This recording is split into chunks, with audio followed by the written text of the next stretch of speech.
What's up? This is Neil Tom Dynasty. Please like, share, and subscribe. Be kind, helpful, and grateful.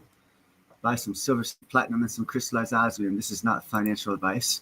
It's good advice. That's where you get your osmium from. That's who you don't listen to. Because everything I say is to be taken as beat crap. And this is for fun, not profit. Now I've got all the disclaimers out of the way. What's up, Chad? I have some freaking cool things today. Oh, this is awesome. It's going to be a lot of shorties. Let's see. Okay, here we go. You three people are going to be lucky.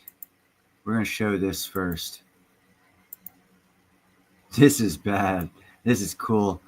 South China Morning Post, 1.2 million subscribers. It was 4 days ago.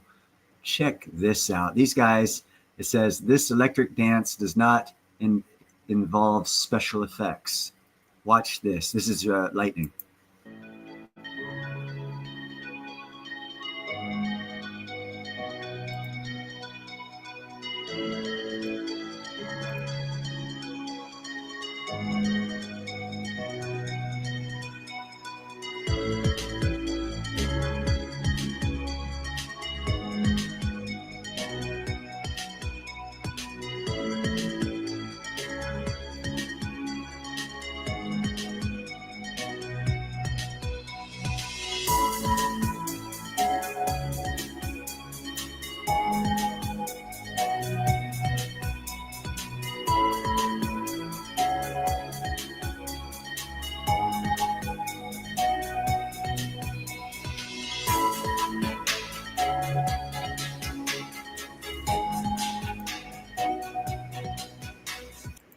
Kind of cool, huh? Let's see what else I got for you. That was just a warm up, folks. Just a warm up. We got some more stuff. A lot of stuff about lightning, actually. I'll tell you what, we'll do. This one here, since we're on lightning.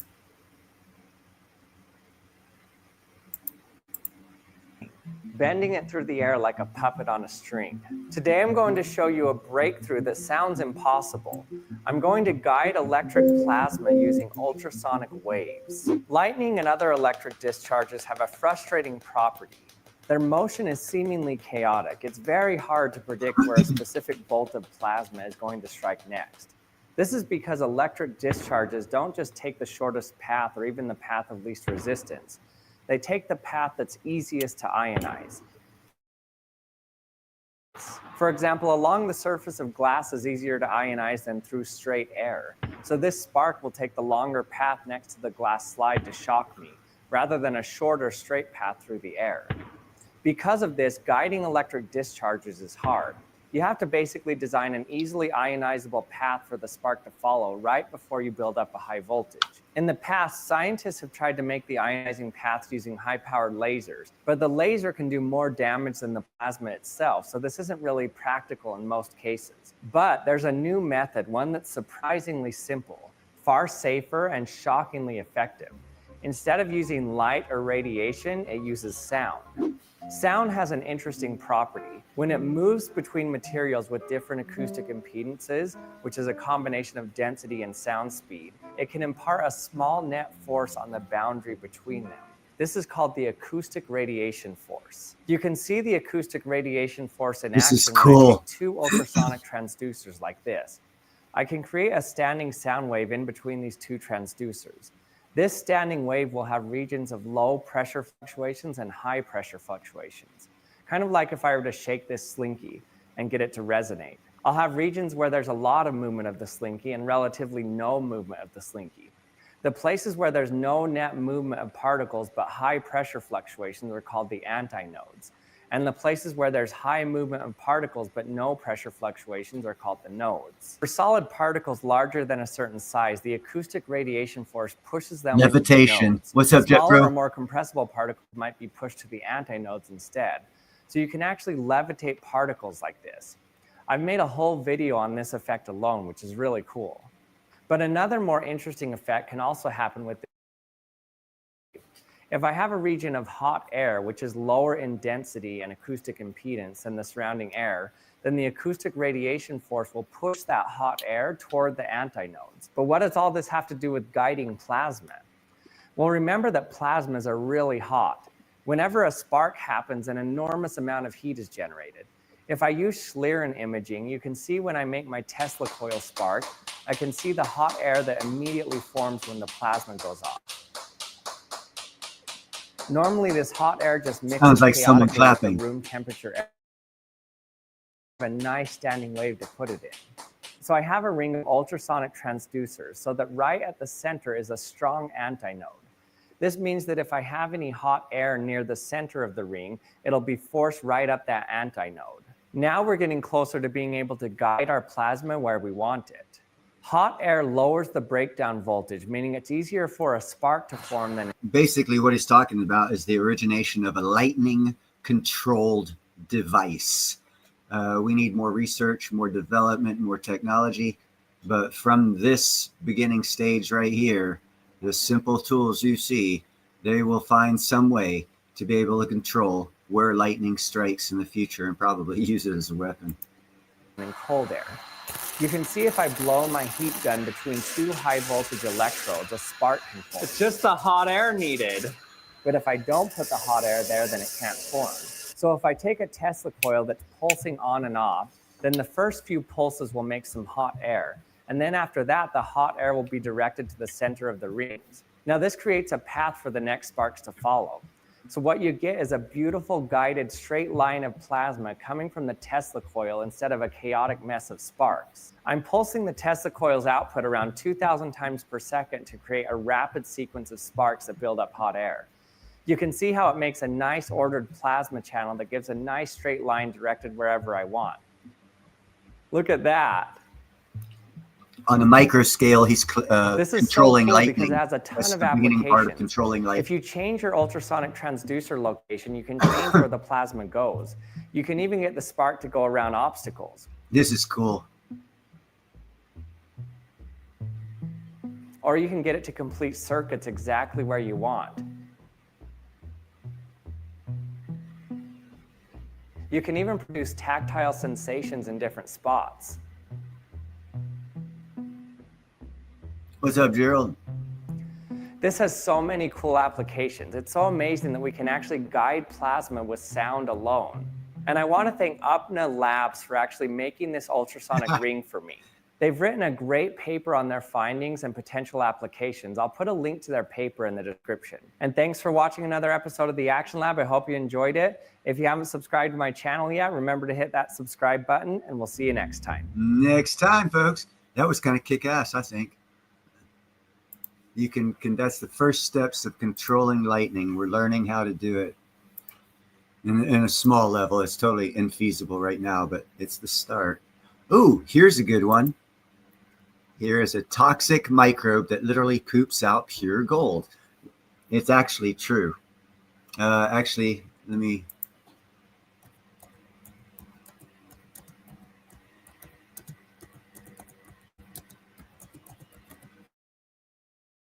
Okay, let me see. Let me go back here. Microbe. Okay, here we go. Get this in the large screen. Get some volume going. This is from Wyon. They're usually not trusted. I always double check my facts before I put anything up from these guys. But it's from Wyon. Beyond Podcast, where we explore fascinating stories and ideas from various fields.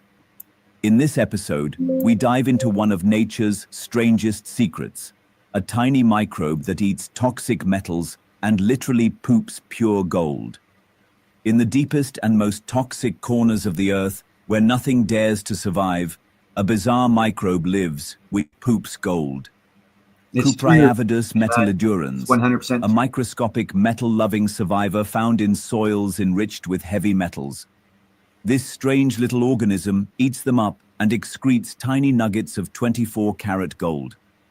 The team behind the discovery from Australia and Germany uncovered how the bacteria uses its natural defense system to deal with toxic heavy metals like gold and copper, and in the process, it triggers a chemical that results in solid gold forming on its surface.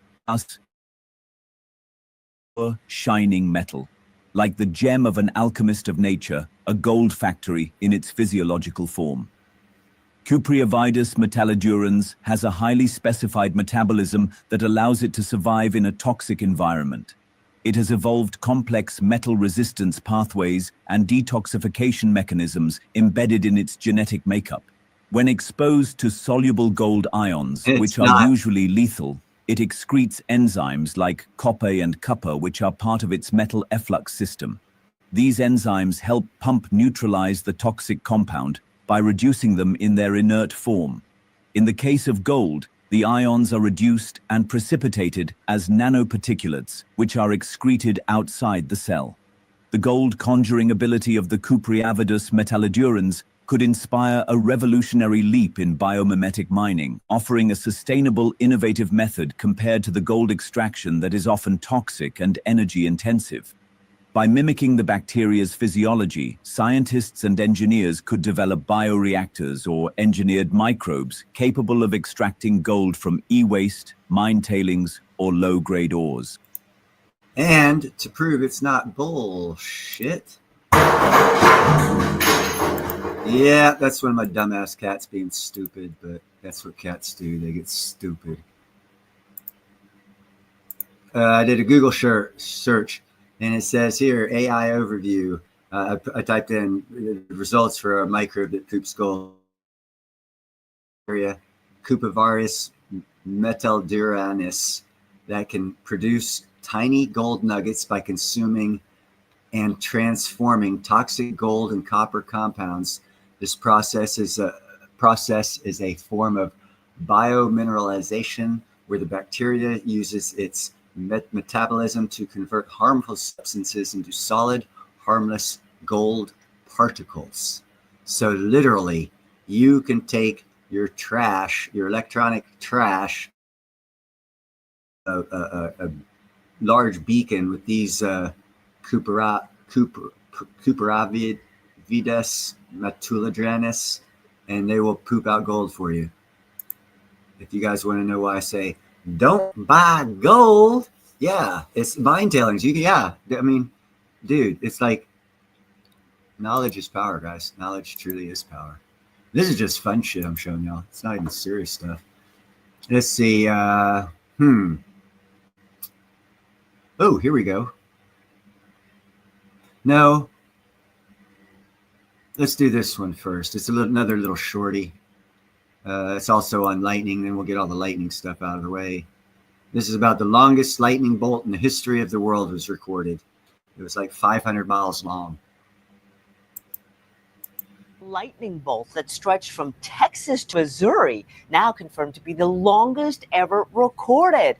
The lightning flash spanned 515 miles from the Dallas area to Kansas City. Now, this was in 2017. The scientists with the World Meteorological Organization were just able to confirm its full scale. They were using newly developed satellite technology.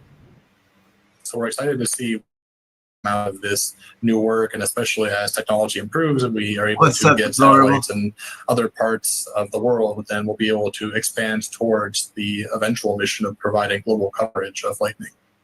Unlike ground sensors, satellites sit about 22,000 miles above the with the planet's rotation, so they can keep an eye on huge areas, catching lightning whenever and wherever it strikes. Satellites, man, some amazing stuff. Wild stuff, Chris. Yeah, it's like a spider web. You know, it just starts in one location and just spiders out. Yeah, it's like a spider web. I don't know what I'm talking about, but I'm on TV. Anyhow, let me see. That was I think all I have of the cool stuff about lightning. Let's see, which now? Oh yeah, let's go to why we should deport people.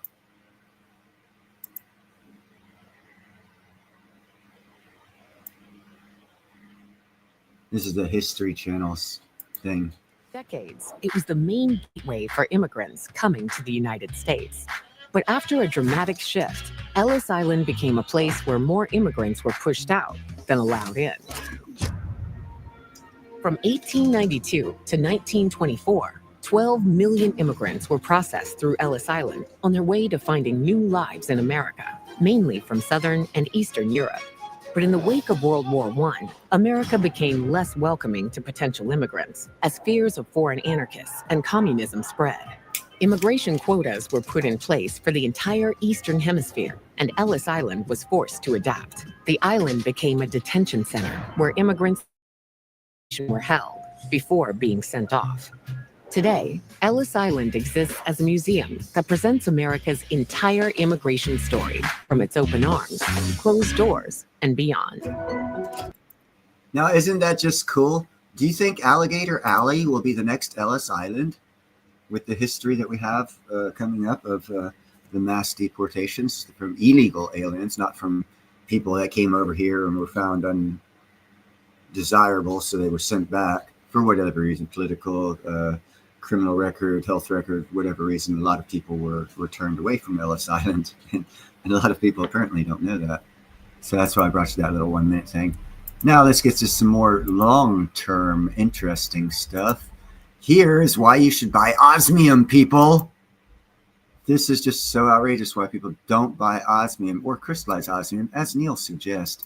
But hey, only smart people listen to what Neil suggests, and it's not financial. It's advice. It's suggestions. Oh, this is the commodity culture. Will osmium drive our quantum computing future? Dun dun dun. This video will focus on the role osmium could play in quantum computing and the implications for the osmium market as this new source of potential demand comes online.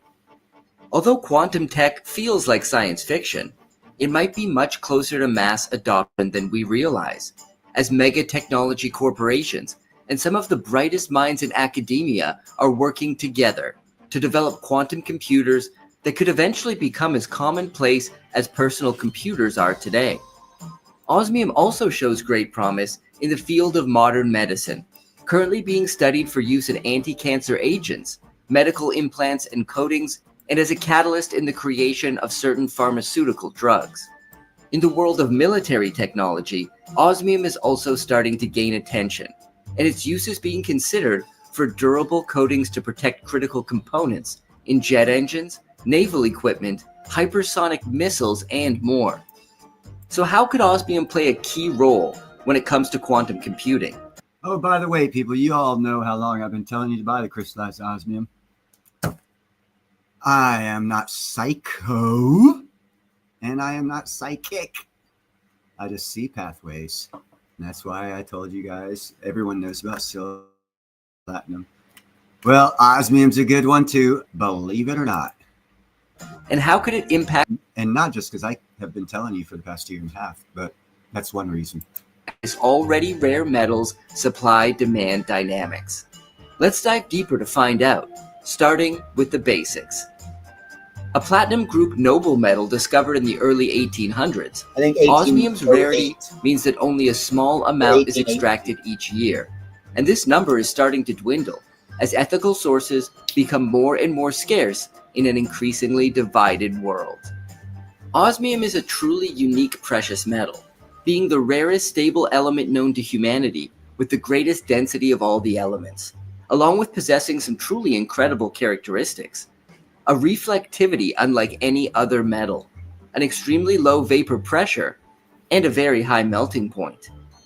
The crystallized and purified version of osmium, achieved through a closely guarded secret methodology that took a small group of Swiss scientists 4 decades to master, taking both the jewelry and tangible investment markets by storm. And recent developments point to osmium's potential importance in quantum computing, an exciting technology with implications that could totally transform our world. Critical metals. Quantum computing harnesses metals. the powerful laws of quantum mechanics, superposition, entanglement, and interference to perform calculations impossible for classical computers. Instead of relying on binary bits, locked in rigid states of 0 or 1, quantum computers use something called qubits. These qubits can exist in multiple states at once, intertwine across distances, and process vast complexities in parallel, But can they be drunk and sober at the same time? unlocking unprecedented speed, and precision. Osmium, with its extraordinary density and unique quantum properties, including extreme spin-orbit coupling and strong electron correlations, could be a game changer in the realm of quantum computing. Recent breakthroughs reveal its potential for high-temperature superconductivity under pressure, opening doors to revolutionary quantum applications. In fact, osmium is already being called the silicon of the quantum age, a nod to that element's integral role in manufacturing the semiconductors and computer chips that dominate our modern computing reality. Semiconductors? Come on, people. You know Taiwan's fucking not being invaded right now because they're making too many semiconductors for us, and we're moving all that technology over here so they can. All requires osmium. Let's explore some recent research to uncover the facts about osmium's role in quantum technology. Starting back in 1993, a pivotal study conducted by chemists at the University of London found that by bonding osmium with organic molecules, they could create luminous compounds that absorb and emit light with remarkable efficiency, their electrons dancing in excited states for microseconds, an eternity in the quantum world. These unusually long-lived photon states, achieved through osmium's unique properties, could be ideal for quantum repeaters, the backbone of a future quantum internet. A quiet breakthrough that turned the spotlight on osmium. Get in early, get some osmium, to the quantum computing future that lies ahead. In research published in the Nature journal in 2023, scientists from the University of Tennessee, Oak Ridge National Laboratory, and the University of Louisville discovered that lithium osmium oxide, a combination of high-purity osmium oxide and lithium carbonate or lithium oxide, forms a quantum spin liquid, a rare state where electron spins remain in constant fluctuation, What's up, Hunter? defying conventional magnetic order. This chaotic quantum behavior isn't a flaw, it's a feature, one that could lead to ultra-stable qubits resisting coherence, which is the process by which a quantum system loses its properties due to interactions with the external environment, the primary obstacle to building practical quantum computers. While osmium's platinum group metal's cousin iridium has long been a focus of quantum research, osmium's stronger spin-orbit coupling makes it a more compelling candidate for next-generation quantum materials. Perhaps even more exciting, although more theoretical, is research from Cornell University speculating that a compound called osmium hydride, formed through a combination of pure osmium powder and hydrogen gas under immense pressure, could become a superconductor, effortlessly channeling electricity without resistance. This prediction suggests that at temperatures near minus 440 degrees Fahrenheit, colder than deep space, this ultra-dense metal might unlock perfect conductivity, thanks to quantum maneuvers only osmium can pull off. But there's a catch.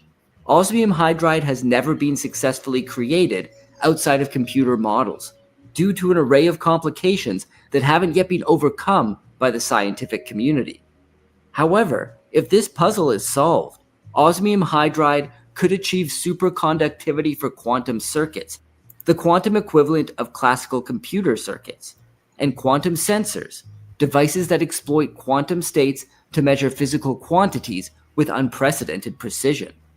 Ultimately, osmium's most compelling characteristics in the field of quantum technology are strong spin-orbit coupling, electron correlations, and potential superconductivity, which addresses the two major hurdles currently faced in quantum tech: stability and precision. With that being said, we could just be scratching the surface, and universities and labs are racing to develop osmium-based quantum materials, including the Max Planck Institute, currently studying osmium's electron correlations for topological quantum computing, and Ohio State University, who are collaborating with national labs to test osmium hydride superconductivity in diamond anvil cells. Oh, wow. The quantum osmium party is just getting started. No shit. And with so many brilliant minds converging to advance the field, the possibilities seem endless. Dude, now, if I understood everything you just said, if you took like a one cell of radiation of plutonium and stuck it in there inside that diamond plating and separated the two, you just made yourself a microcomputer with power source that'll last about 10 years. While researchers worldwide attempt to solve the challenges of using osmium in a variety of quantum applications, the greater challenge still may lie in the difficulty with sourcing purified osmium to meet this new high-tech demand. Meaningful sources of osmium are exceedingly hard to come by. In the past, South Africa was the most significant producer, having been one of the world's main sources of osmium in the 1970s. That is changing due to clean air metals. This is not financial advice, but clean air metals is stock you can get right now for about 3 pennies. Right now, they are in their exploration phase of their business. They're not actually a miner at this point in time. I've been given by them, and they said that they are going to mine the platinum. They're not going to sell the company. They want the opportunity themselves, and there's 3 billionaires backing clean air metals, and they want to make lots of money. But clean air metals is fixing to take South Africa's spot. Since then, however, production from that region has fallen, and today its output hard. is almost irrelevant, a shadow of its former capacity. Who said South Africa's falling? Neil did. Who told you about the platinum mines going under? Neil did. Although Russia has also been a notable producer, sanctions currently in place sources, making the question of securing osmium supply even more precarious. At present, and also makes clean air metals stock go higher because the only place you can get osmium is in platinum, and they have some of the highest grade platinum surface veins ever discovered on the planet in Thunder Bay, Canada. And Clean Air Metals has it. only 17 cubic meters of osmium are estimated to still exist in the Earth's crust. And of this, only a few kilograms per year can be economically extracted. Furthering this lack of supply is the fact that the majority of the above-ground osmium is held by osmium institutes for use in crystallization for the jewelry. It's also held by Niels Han Dynasty in small, but a large number, but small compared to the institute. And tangible asset markets, meaning this osmium is off limits for quantum tech purposes, barring perhaps. I'll sell a mine for quantum computing purposes, but I want a quantum computer out of it. But that's just my personal opinion.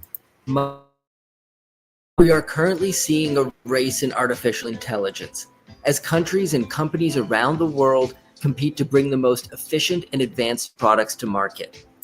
By the way, that phrase right there, countries and companies around the world are trying to get into this and compete. That means that the whole world's countries and companies that are involved in this need osmium, so the price is going to go up. I don't know if you heard that, but that's what I heard. Computing could completely alter the AI landscape, and those involved are well aware of this fact. As osmium's use in quantum tech continues to advance, the effects on the demand side could go parabolic, putting an absolutely epic squeeze on osmium supplies. As the supply-demand dynamics play out on a global stage, the price of osmium could be pushed to get some crystallized osmium now. They can always convert it back to osmium. It's the same damn thing. The levels previously thought unimaginable, adding an extra layer of potential upside for those holding physical osmium as a tangible investment vehicle. And in case you think all of this is still far off in the future, nope. At this very moment, companies and national labs are aggressively filing patents to lock down intellectual property around osmium's quantum. Hold on, let's hear this again as far as investment opportunities. Listen to this again. Future. At this very moment, companies, national labs are aggressively filing patents to lock down intellectual property around osmium's quantum applications. signaling its potential to disrupt industries from computing to energy. American tech giant Honeywell, whose business revolves around aerospace, industrial automation, and energy, have joined forces with Cambridge Quantum to form Quantenum, the world's largest integrated quantum computing company.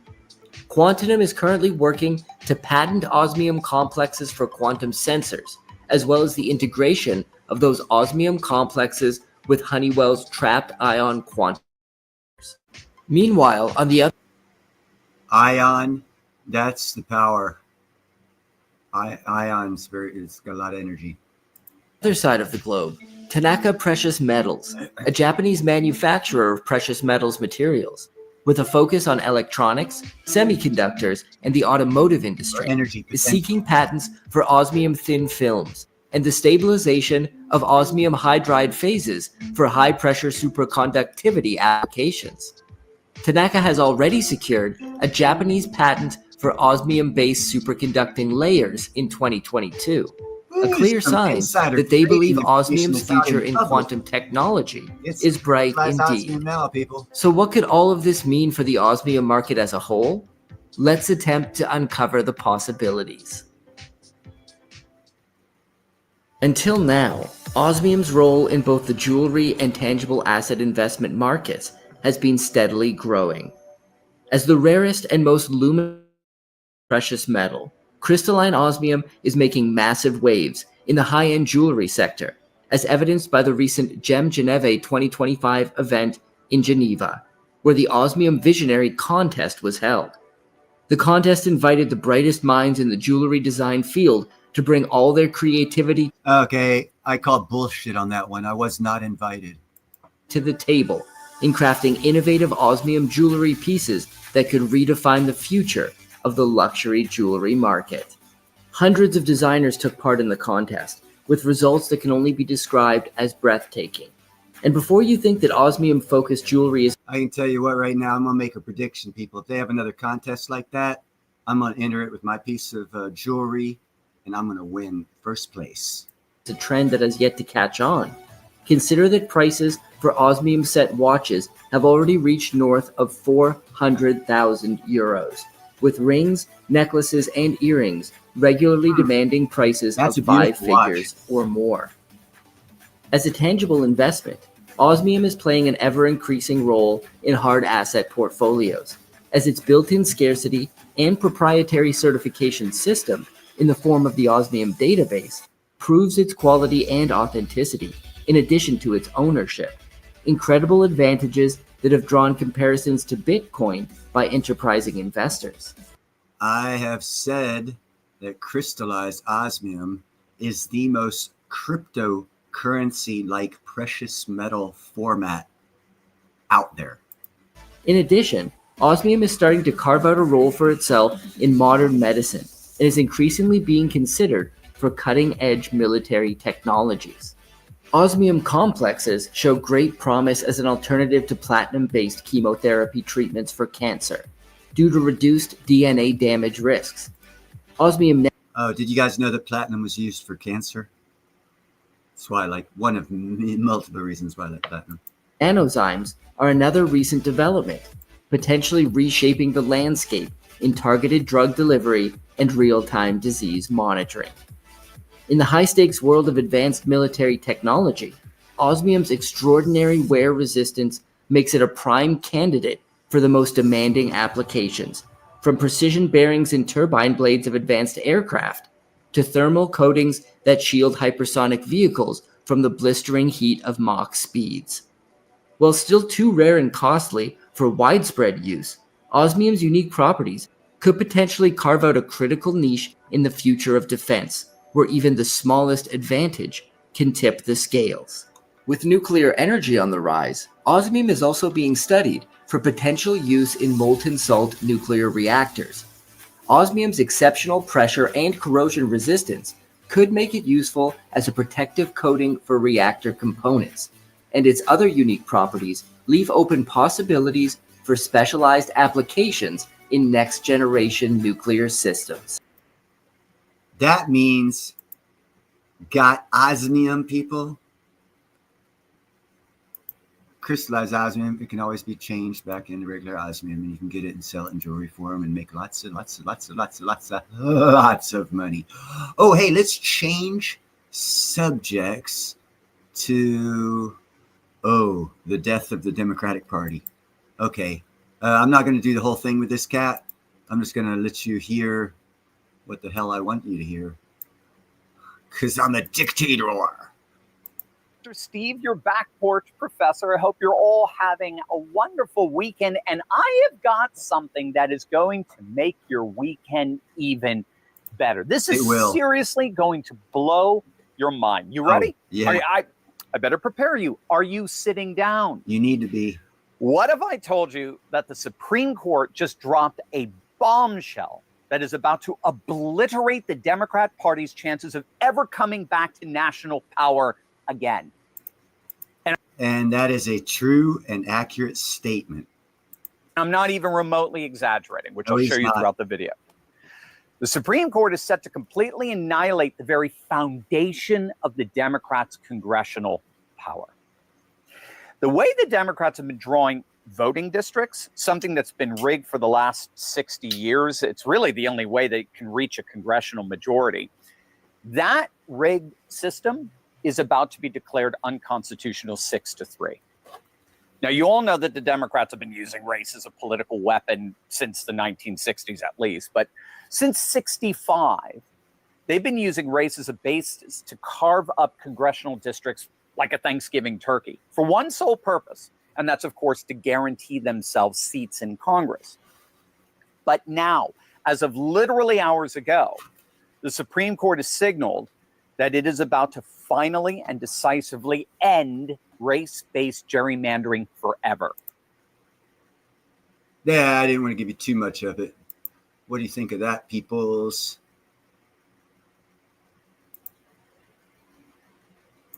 Any reaction to that one?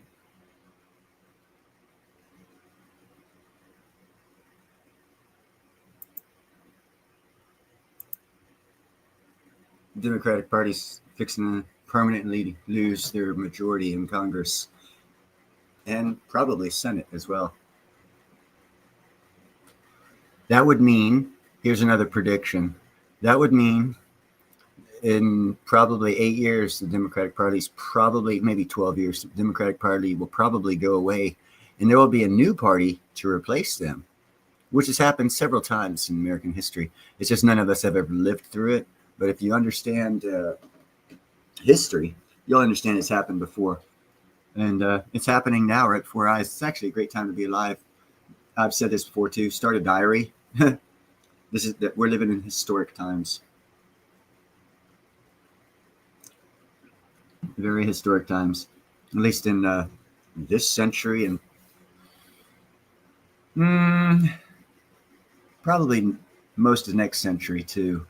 What's up, Z? Thank you very much for being number 10 on the likes. Let me see. Let's go to this. I've often wondered what was happening with this, and now we have an opportunity to find out. No. I let me digress. Let's have some fun. For all you people going on vacations, Product and Tech Review. He has 52 subscribers. I was his first thumbs up. Are becoming an increasingly popular tool for underwater exploration with their ability to take HD footage, stream live video, and maneuver in tight spaces. So if you're looking for the perfect drone for your next underwater adventure, then look no further, because in this video, we'll be taking a look at the top 5 best underwater drones you can find on the market today. So let's get started. On Tech Insight, we offer the perfect buyer's guide for all kinds of tech products, including PCs, laptops, accessories, and any other tech gadgets you can think of. Our special. First, we have the Chasing Dory underwater drone. It is one of the best underwater drones available, especially if you're on a budget. It costs less than $500, but still provides excellent performance and features. Like other underwater drones, the Chasing Dory has a tether, which keeps it connected to a waterproof Wi-Fi buoy. Although the tether is only 49 feet long, it should provide enough flexibility to explore the ocean despite being shorter than the tethers on the other drones on our list. The drone camera can record video up to 1080 pixels. It also has a maximum aperture of f1.6, which is great for low-light underwater scenes. We like that the camera has a 100-degree viewing angle and that the drone can be tilted up or down by 45 degrees. You can even stream 720 pixels video directly to social media. With Dory's dual play mode, you can operate the drone with the camera together with your friend or family. Overall, the Chasing Dory underwater drone surely does everything that a basic underwater drone can serve, plus offers some more exciting and unique features within an affordable budget.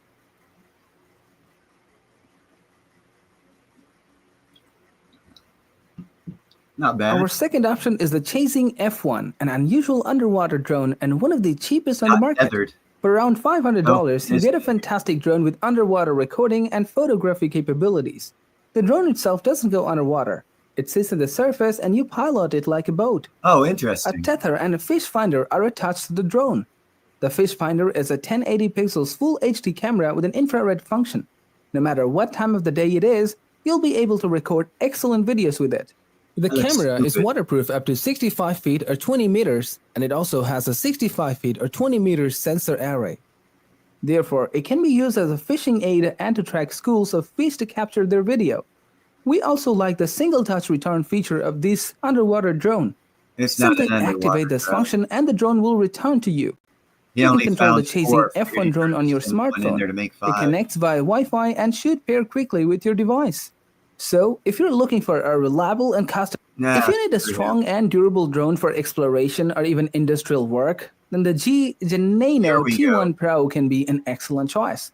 This is an expensive drone, but it is well built and designed for tougher water exploration and industrial work.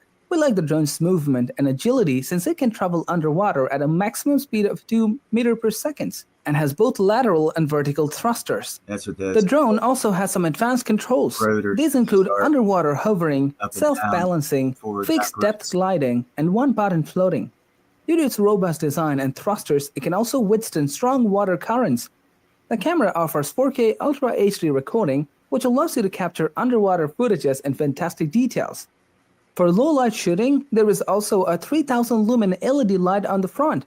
The T1 Pro can dive up to 574 feet or 175 meters and has an excellent battery that lasts up to 4 hours on a single charge. So if you want to send your drone deeper than traditional ones, then this is the best option for you. I like that sucker. Moving on to the next one, we have the Kaisi 5-Fish V6 underwater drone. It's a highly sophisticated underwater drone that offers omnidirectional movement, 4K Ultra HD recording, and excellent pilot controls. This drone can dive up to 330 feet for unparalleled underwater exploration. Yeah, but it doesn't have has an a arm. 330 feet Kevlar tether that connects to the controller. This can also be enhanced via optional tether extensions that lengthen it to 200 feet. This underwater drone also offers impressive flexibility. Because of its thrusters, it has omnidirectional movement, giving you relative freedom when piloting and allowing you to easily track marine life. The camera can record at 4K UHD and has a maximum aperture of f2.5. This means it can also cope up with lower light underwater scenes. For impressive wide-angle recording, the camera has a 166-degree field of view, which is also a great feature. The Kaisi 5-Fish V6 comes with all the conventional features as well as some great AI features, making this sophisticated drone one of the easiest. If you do have a boat, those are truly excellent for checking your hull. To operate.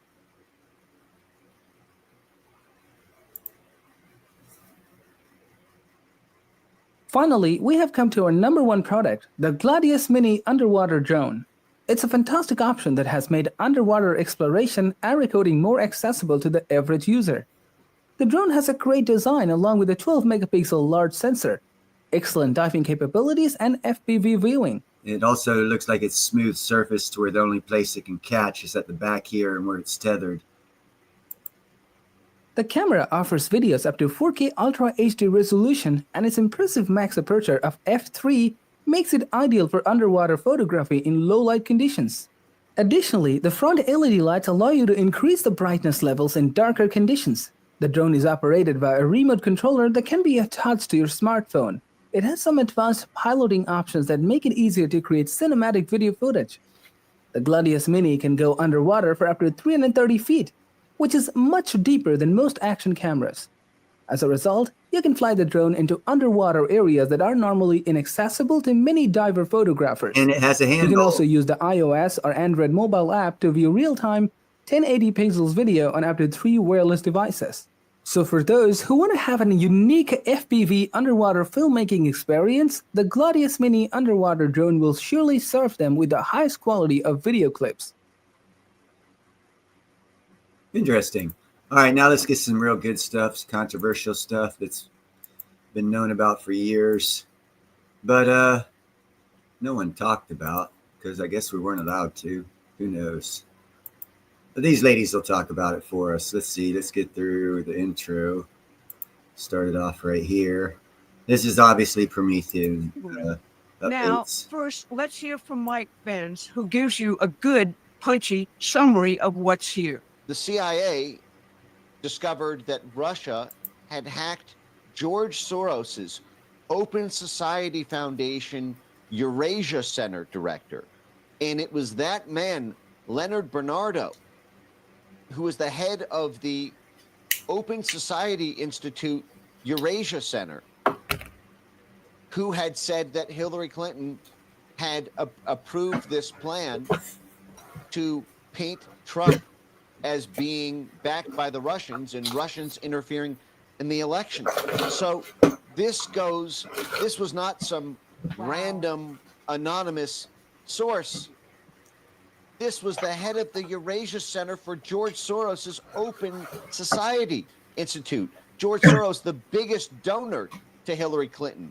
George Soros, the biggest donor for the entire Democrat Party. George Soros, the man who personally economically raped Russia in the 1990s, who personally claimed that his wealth was built on the back of replacing the Russian Empire with the Soros Empire.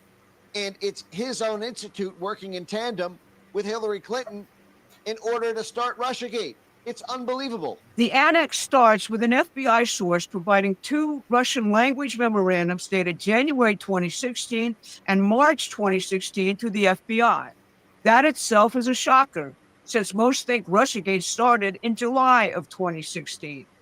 The memorandums detail emails from Leonard Bernardo, who headed the Eurasia desk of George Soros's Open Society Foundation, and Jeffrey Goldstein, who also worked on that Eurasia desk, to and from Debbie Wasserman Schultz, the chair of the Democratic National Committee. The first memo details how Hillary Clinton was going to defeat FBI investigations of her mishandling of classified information on her private email server and the pay-to-play corruption of the Clinton Foundation.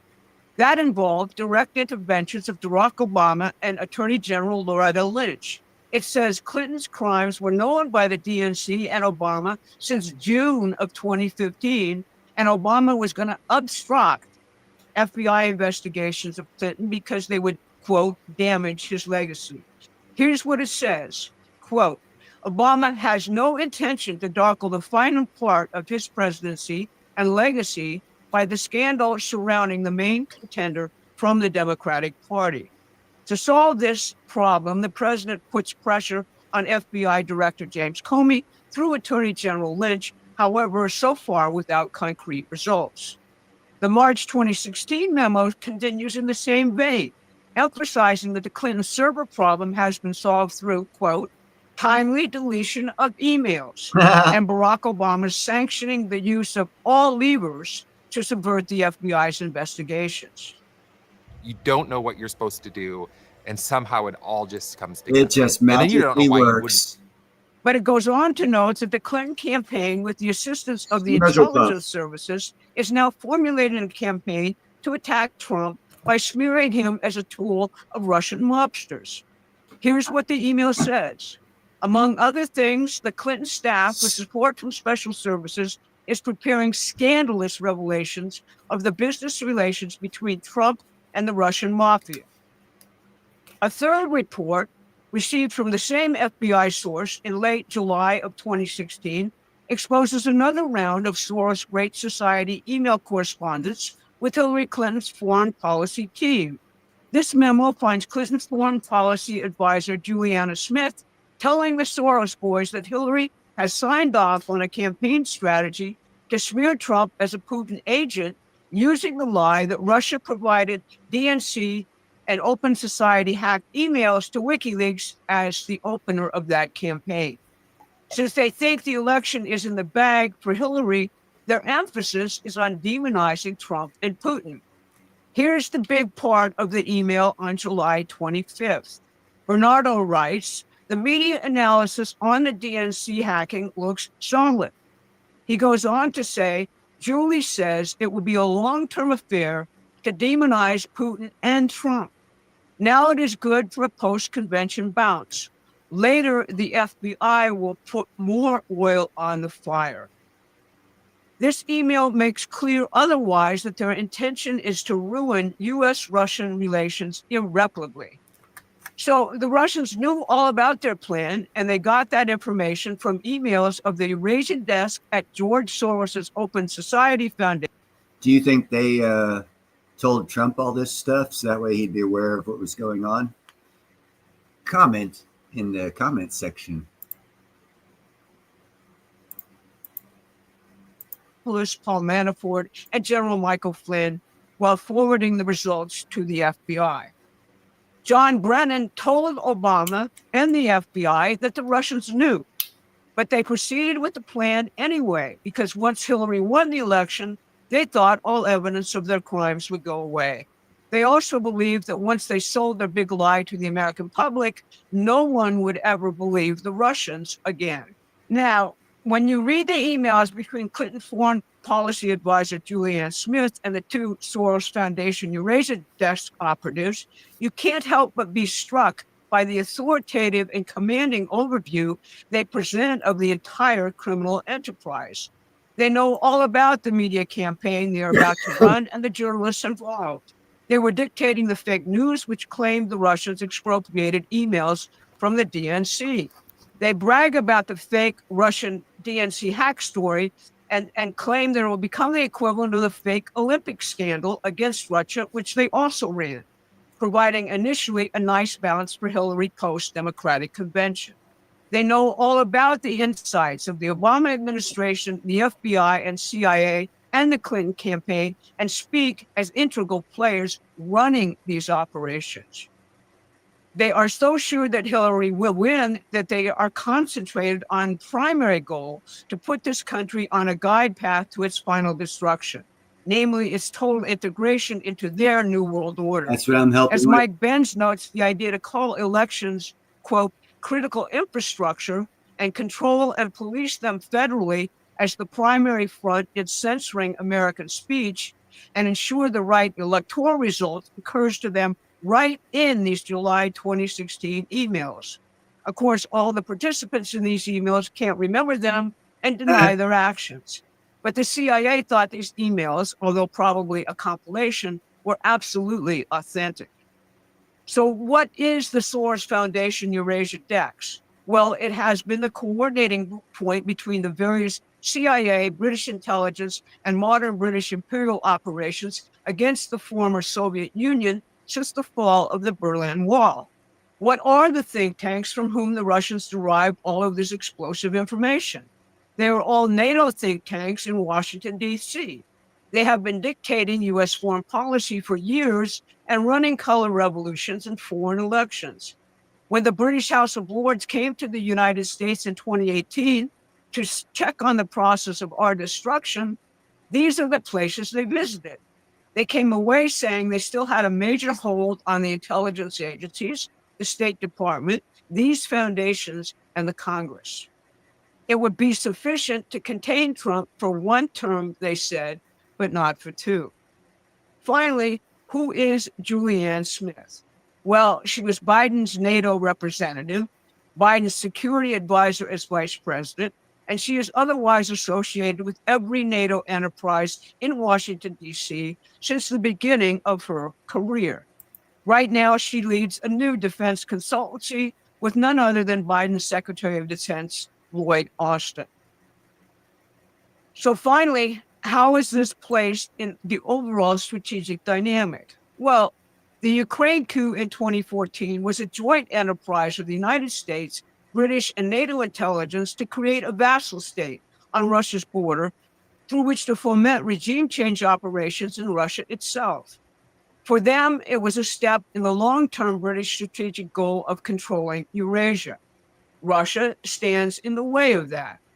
The Eurasia desk at the Open Society Foundation has been the critical private sector component in this NATO operation.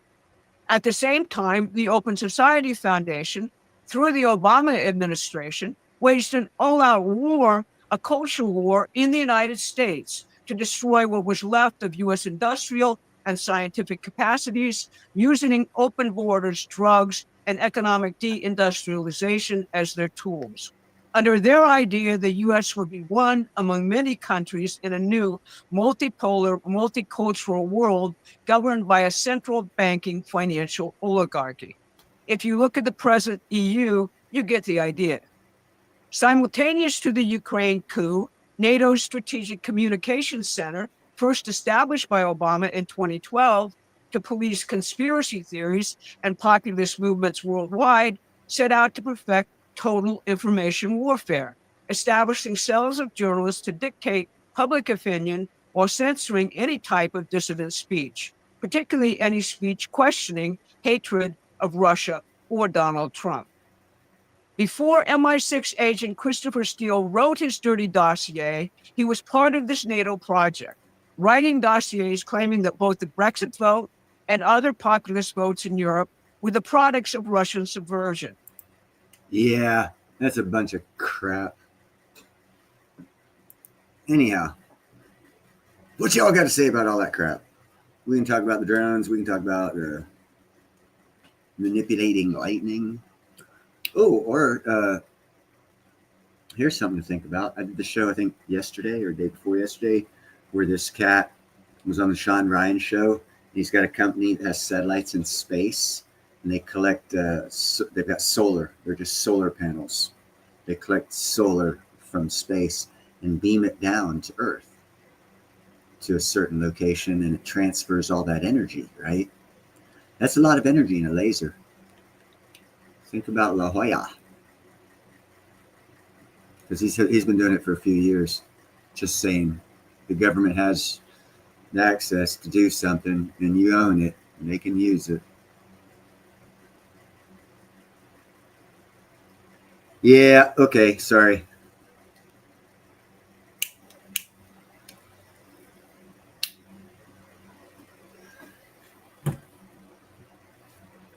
I'll get off conspiracies.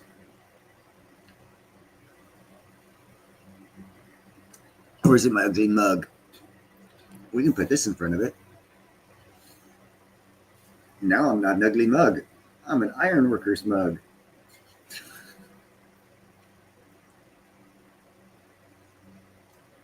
But anyhow, I just wanted to bring you all that fun stuff. Stuff about lightning, plasma manipulation, ion manipulation with heat and sound, all that good stuff. And I'm going to go ahead and let you guys go now. Catch you on the flip side. I hope you guys have a great weekend and enjoy the rest of your day. Peace out.